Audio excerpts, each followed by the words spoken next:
امه ماتت فعمل منها نسخه رقميه وحطها على تابلت، وبعد كده بقت صناعه بمليارات.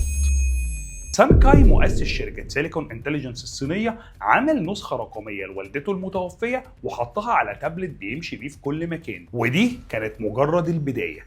لكن الصدمة اللي بجد حصلت لما شركة سوبر برين استقبلت طلب من أب عايز يستنسخ نسخة رقمية لبنته المتوفية، بس يعمل تعديل بسيط في الكود عشان تكون بنته أكتر طاعة من وهي عايشة. الغريب بقى إن الصين فيها أكتر من 100 شركة متخصصة في صناعة الموتى، بيجمعوا كل حاجة عن الشخص المتوفي، شات، صور، فويسات وفيديوهات، وبيدخلوها خوارزمية وبيطلع منها نسخة رقمية منه. النسخ دي درجات، من أول شات بوت وبتتطور لأفاتار بيتفاعل صوت وصورة، ونسخ هيلوجرامية، وحاليا شغالين على صناعة نسخ في شكل روبوت. وكل ده بيتعمل في 20 يوم بس، والأسعار بتبدأ من أول $3 لحد $3700 كاشتراك شهري.